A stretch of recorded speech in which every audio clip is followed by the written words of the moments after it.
Bueno, así las cosas. 18:40. 18:40, vamos a permitirnos reflexionar en este lunes. No se hace mucho esto en la radio actual, ¿verdad? No se hace en ningún lado, ni en la radio, ni en la televisión. Está de más la reflexión, cuanto menos piensa la gente, mejor. Pero como tratamos de hacer algo diferente a lo que hacen los otros, no para hacernos los contras, como se decían en otra época, sino para plantear algo diferente, alternativo a lo del mainstream, decidimos reflexionar, ¿no? Y qué mejor que reflexionar con un crítico cultural, alguien que también entiende de comunicación, y según la prensa, el diario La Prensa, que en su momento era la oligarquía, pero bueno, después Perón se lo dio a la CGT, un dato a tener en cuenta, en una nota del 31/01 del 2021, lo denomina un escritor incorrecto. Nos referimos a Lucas Carena. ¿Cómo estás, Lucas? Gracias por la invitación, un gusto. Un gusto que estés acá en el programa, que hayas venido a los estudios de FM Horizonte. ¿Esto es positivo o negativo? Que un diario como La Prensa es muy longevo de por sí, pero en su momento, hoy ya no sé si es tan así, pero en otra época, baluarte de cierta clase social te reivindique. Y a ver, los epítetos no me tienen sin cuidado. ¿Sí? Incorrecto, ¿qué es la incorrección? Si por incorrección es pensamiento crítico, pensar sin influencias externas o no dejarme llevar por las modas intelectuales, bueno, sí, lo creo un elogio. Bien. Pero no, tampoco me definiría así. O sea, soy bastante enemigo de las definiciones, ¿no? A priori. ¿Coincidís con la incorrección? ¿Coincidís que lo incorrecto, lo que va contra cultura, de alguna manera en estos tiempos, donde se baja una línea muy clara, es no ser partidario de la cultura woke, no ser partidario del lobby LGTB, no ser... ¿Eso te define más de lo que no sos partidario de lo que sos partidario? Me define la defensa de la verdad, Antonio, y si la verdad te pone enfrente a una amplia mayoría de personas de pronto adormecidas, bueno, sí, uno queda en un estado de incorrección. ¿Por qué? Porque ahí existe lo que llama el límite de opinión autorizada, ¿no? Una espiral del silencio. Si uno va en contra de aquello que suena disonante con lo que uno está acostumbrado, sí, hay como una suerte de confrontación con el establishment mediático, el educativo, sociocultural. Entonces, en realidad sí, digamos, hoy la cultura woke, entiendo, y ciertas ideologías están promovidas internacionalmente, responden a una agenda, y oponérseles implica estar un poco en estado de desolación, por lo menos ser una suerte de voz en el desierto, ¿no? No obstante, hay muchos que dicen que la Agenda 2030 no existe. Me lo han dicho incluso gente reputada, no voy a dar nombres ahora, pero me dicen que esto no existe, que es una invención de ciertos grupos ultramontanos, ultraconservadores, románticos de otro orden que no va a volver, por ejemplo, el que existió entre 1976 y 1983, para justificarse. Sí, en realidad yo dije una agenda, pero no dije 2030, es decir, la Agenda 2030 es un aspecto, es una denominación a lo que fueron los objetivos del siglo XXI en su momento, que se fue renovando. Es decir, Naciones Unidas tiene como una suerte de denominaciones para plantearse objetivos. Pero cuando hablo de agenda me refiero, es mucho más trascendente. Hay una agenda que en todo aspecto, ¿no? Y no sé si es tan unificada, soy enemigo de creer que hay un único plan internacionalista, sino que creo que hay... master plan. Claro, creo que hay ciertas agendas confluentes que tienen un hilo conductor. Y dentro de ese espectro creo que las políticas que se promueven, Davos es una agenda, ¿no? El Foro Económico Mundial es una agenda.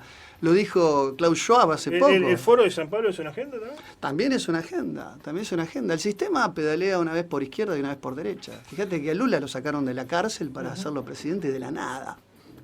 Ahora, el Papa también entra dentro de esta agenda. No sé cómo lo ves vos, ¿no? Pero... Sí, del sumo pontífice yo trato de preservar un silencio respetuoso, pero pero acá no queremos faltar respeto, ¿no? No, respetuoso por ejemplo, en el sentido de la investidura. Pero a ver, que lo haya recibido Alberto Fernández, después de haber aprobado el aborto acá en Argentina, ser partidario y haber hecho campaña pública, no hay nada, de que cuando se haya referido a la homosexualidad haya sido un tanto ambiguo. Entonces uno dice, bueno, o evidentemente es muy elevado su lenguaje y la gente no lo entiende, o son señales. O está a favor, no sé. No, yo creo que son señales, se intenta buscar una apertura y un ayornamiento. Ahora, esa apertura y ese ayornamiento viene desde el concilio y sus frutos están a la vista. No hay ni más católicos, ni más... Concilio Vaticano II. Sí. Digo, ese ayornamiento, esas reformas conciliares, hasta este tipo de manifestaciones que vos bien decís, creo que están... a ver, por los frutos se los conoceréis. Y creo que lo que está a la vista es que no hay ni más católicos, no hay ni, al contrario, el odium Christi y el odium Ecclesia están a flor de piel. Tenemos una sociedad mucho más atea, o por lo menos menos comprometida con las cuestiones del mundo trascendente. No tendría que ver esto con el sincretismo que siempre También esgrimió la Iglesia Católica, porque, a ver, la Virgen de Guadalupe, por ejemplo, era una deidad indígena adaptada, pongo ese ejemplo como podría poner otros, pero siempre el catolicismo, sí, y por eso perduró, porque de alguna manera incorporó elementos de otras culturas. Sí, pero que esos elementos paganos que se fueron incorporando, Paganos, esa es la idea, sí, ¿no? pero no lo veo por ese lado, porque al contrario, creo que el espíritu misionero en su momento de la Iglesia trató de no confrontar con aquello nuevo, con aquello desconocido, sino incorporar bajo, ¿no?, obviamente la gracia que convierte, que transforma, que renueva. En ese sentido, la adaptación la hicieron esas culturas paganas mucho más que a la inversa. En el fondo, lo que la verdad libera. Yo creo que ahí lo que hubo fue justamente sembrar una semilla sobre algo que ya estaba latente, que ya estaba existente, que había semillas de verdad, y eso floreció en que muchas culturas se convirtieran a la religión mayoritaria de Occidente, pero cada vez menos mayoritaria. Pero sí, yo lo veo con alguna preocupación, este ayornamiento tan así, tan heterodoxo y tan melifluo, tan flexible. Me parece que hay que dialogar con el mundo moderno, no ayornarse. ¿En Argentina cómo ha pegado esa agenda, digamos, no sé si 2030, pero cómo ha pegado? Porque yo acá lo veo en el Consejo Municipal de Rosario. Desde la izquierda hasta la derecha, si se puede hablar de esos dos sectores en el Consejo, algunos con discursos más progresistas, otros menos progresistas, pero tienen todo el mismo discurso. Cambiarán en algunas cosas la cuestión de seguridad, pero hay cosas que no se tocan. ¿No? Pintamos el banco rojo, el banco, la senda multicolor. Entonces uno dice, es más, estaba viendo a Ramiro Marra, que forma parte de los libertarios, que ellos dicen, bueno, sobre el aborto no vamos a hablar porque eso ya está legislado, no podemos ir para atrás. Bueno, o sea, ha permeado toda la clase política. Mira, Antonio, yo lo veo con mucha preocupación. Lo que asistimos es una crisis terminal, estamos ante un momento de agonía de la cultura, y esto se ve en datos concretos que tienen que ver con la educación. Hay un embrutecimiento de la sociedad argentina y la clase política absolutamente embrutecida que juega a la élite dirigente, es una expresión cabal de esa sociedad estupidizada y embrutecida. Te doy un dato, el 46% de los alumnos de tercer grado en la Argentina no entienden lo que leen. Esto es un estudio, lo pueden buscar, fechado en 4 de mayo de este año, por el Observatorio de Argentinos por la Educación. Pero cuando uno ahonda cualitativamente, o sea, casi la mitad de los chicos en tercer grado de la primaria no entienden lo que leen. Ahora, cuando uno ahonda en ese dato, Antonio, estimadísimo Antonio, encuentra que no es que vos le das a leer la crítica a la razón pura de Kant y no entienden lo que leen. Distinguen las letras, pero no pueden formar palabras. Claro. Y sí existe en la agenda del nivel primario y nivel inicial declarar el 29 de octubre Día de las Infancias Trans, hablar con la no se puede hablar de Colón porque hay una revisión histórica con perspectiva de género, entonces para promover las culturas originarias no hay que hablar de la conquista, es decir, nos están arrebatando la historia y la educación. Un estudio, y te doy un dato más, de la Universidad de Belgrano, que hizo también de este año, es muy reciente, de febrero de este año, hizo un relevamiento sobre la educación nivel superior. Arrojó que 1 de cada 4 argentinos, estamos hablando, el 25% de los argentinos entre 25 y 54 años no tiene estudios terciarios ni universitarios. Es decir, se hizo sobre base de una aleatorización de 44 países donde nosotros estamos en el puesto número 36. Cuando alguna vez fuimos... Eso también puede verse la crisis económica, ¿no? Una involución en... Claro, pero eso sería así, Antonio, si no tuviéramos en paralelo al Consejo General de Educación discutiendo la no repitencia secundaria. Claro. Entonces, yo te lo creo, que tenemos también el 50% de la población bajo la línea de pobreza, es lamentable, y la educación superior, obviamente, que es un lujo del que no podemos hablar. También se perdió cierta educación autodidacta, porque en otra época el trabajador metalúrgico, el de la construcción, y bueno, y por algo creo que la dictadura quemó libros del Centro Editor de América Latina, que eran muy baratos, uno podía conseguir Aristóteles, lo que fuera, a muy pocos pesos, pero salía del trabajo y en momento libre leía algo, leía en el trabajo inclusive, pero ahora sale el tipo del laburo después de trabajar tantas horas y, como diría un amigo, quiere ver ancas voluminosas, por no ser eso es, en la televisión, Netflix, etcétera, digamos, pero quiere evadirse, no culturizarse. A ver,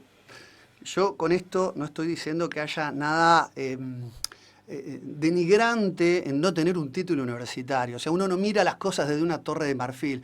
Lo que uno ve es la falta de expectativas, ¿no? Claro. De profesionalización. No hay un horizonte para objetivos tratar claros. de objetivos como país. Tener una mirada profesionalizante de la población está fuera de la agenda. Nos están entreteniendo. Mirá lo que enseña la Universidad de Buenos Aires. Te cuento una de las cosas que me llamó la atención. La UBA, por más que yo pueda no tener ninguna afinidad ideológica, otrora, en algún momento, formaba hombres de ciencia, Antonio. Hoy enseña cursos virtuales de epistemologías no binarias, la biopolítica del siglo XIX, desde los feminismos de Labia Yala, que es una forma en dialecto cuna de hablar de América, Queer y Cyborg, el sujeto de la fármaco-porno-tecno-biopolítica en la era de la criptomoneda. Ese es el curso que la UBA te ofrece para que vos seas... Eso es lo que enseña la UBA. Entonces, claro, si vos me preguntás, prefiero la educación autodidacta. Ahora, aquí, ¿cómo lo vamos a dar cuando tenemos varias generaciones, incluso los padres, están enajenados de esto como una problemática? Claro.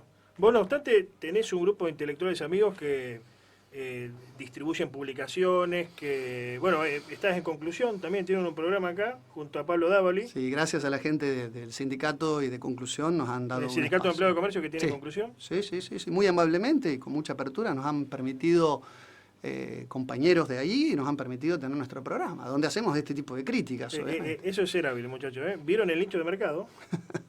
Vieron que, claro, por eso ahora pegan tanto los canales de masculinidad. Hace pico. Ahora pegan tanto los canales de la masculinidad, porque está todo tirado hacia tal lugar que el otro, no hay que ser tonto.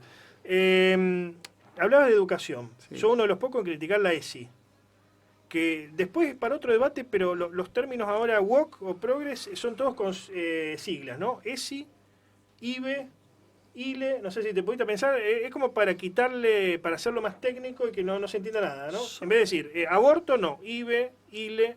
Son eufemismos que se articulan con el fin de, claro, quitarle una identidad, ¿no? Algo que en el fondo es el asesinato del niño por nacer. Entonces, un protocolo, o sea, ahora estamos en la era de los protocolos, el protocolo de ILE es lo que es el asesinato, es convertir a una persona en un conjunto de desechos patológicos tirado en una bolsa de residuos. Mira, yo lo que digo es, más allá de la... ¿Se puede dar educación sexual, que es importantísima la educación sexual, para que no haya violaciones? El reconocimiento de las partes del cuerpo. ¿Se puede dar educación sexual sin caer en esto de la cultura woke? Por supuesto que se puede. Si la educación sexual es muchísimo anterior, ya existía una ley de educación sexual que no tenía nada que ver con la ideologización de las infancias. Es decir, se puede perfectamente... Bueno, ahí te dirían, esta nueva tendencia, que sos patriarcal, que en realidad la educación era para... de alguna manera dogmatizar la dominación del hombre por de la mujer por el hombre. Para que un niño pueda denunciar cuando fue abusado y cuando se dé cuenta para no ser manoseado por un adulto. Esto no tiene nada que ver con ningún patriarcalismo. Es decir, si yo soy patriarcal, la neurociencia de la más alta erudición también lo es. Les recomiendo a todos, a la audiencia, leer el libro de Natalia López Moratalla, Cerebro de varón y cerebro de mujer. Los sexos son dos. Porque nosotros somos constitutivamente, cerebralmente somos distintos, porque el dismorfismo en las primeras días de gestación hace que el cerebro del hombre y el cerebro de la mujer sean distintos, por eso tenemos también gustos distintos, inclinaciones distintas, por eso le damos un tratamiento distinto a las actividades lúdicas y por eso los niños tienden a inclinarse por hacer colisionar autos en la primera infancia y las niñas a decorar muñecas. Esto no es una imposición patriarcal de estereotipo como si un puñado de hombres hubiera estereotipado y funcionalizado la sociedad entera. Esto es un disparate, porque ahora, no se puede hacer eso. ¿Cuándo empieza esta tendencia, digamos, y cómo llega? Porque generalmente todo esto nace en Europa, pero después llega acá, ¿no? Esto empieza con Simone de Beauvoir. Simone de Beauvoir en El segundo sexo es un poco la pionera en el feminismo, ¿sí? Pero le han seguido una serie inacabable, ¿no? de cultoras del feminismo de tercera ola, Monique Wittig, Shulamit Firestone, bueno, la misma Judith Butler, ¿no? El sexo, el género en disputa. Es decir, donde de alguna manera destruyen... Claro, no se habla de sexo, sino de géneros. Claro, exactamente. Y con ello disuelven lo femenino también, ¿no? Esto no es solamente una cuestión, por eso no es patriarcal, porque también se disuelve lo femenino. ¿Esto perjudica a la mujer también? Porque creo que al comienzo la mujer lo tomó como algo cool, algo interesante. Es una militancia política. Hoy yo veo muchas amigas, inclusive, con psicotrópicos, con ansiolíticos, porque la mujer hoy tiene que trabajar, estudiar, ir a entrenar para tener un cuerpo fit, comer comida para tener un cuerpo fit, y si a veces por ahí inyectarse alguna testosterona como para tener un cuerpo fit porque a determinada edad, ir a la esteticista no sé cuántas veces por semana, todo eso, más cuidar hijos, las que son madres solteras, más cocinar, más etcétera, más intentar competir para llegar a una escala en una empresa, la competencia corporativa que es totalmente desgastante. Muchas están sufriendo, no sé si vos lo ves esto. Y sin embargo tenemos un ministerio con un presupuesto bastante holgado para combatir todo eso. Es decir, la estructura burocrática ha crecido. Sin embargo, vos que hacés periodismo, no te definiste recién como periodista, pero hacés periodismo, debes saber la cantidad de mujeres que se llevó puesto ya lo que va del año.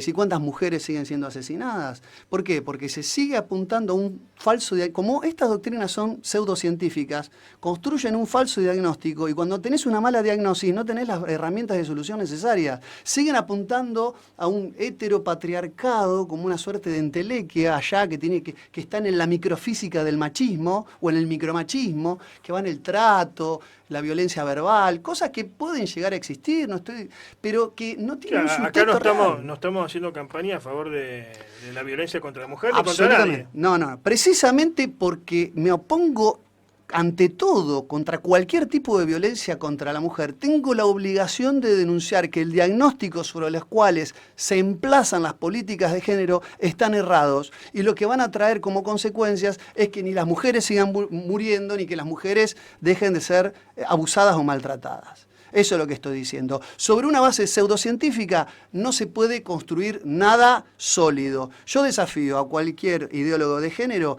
que venga con las ideólogas de género, una por una, y yo vengo con la Suma Teológica de Santo Tomás de Aquino y vamos quién está del lado de la pseudociencia y el pensamiento mágico y quién está al lado del sistema racional.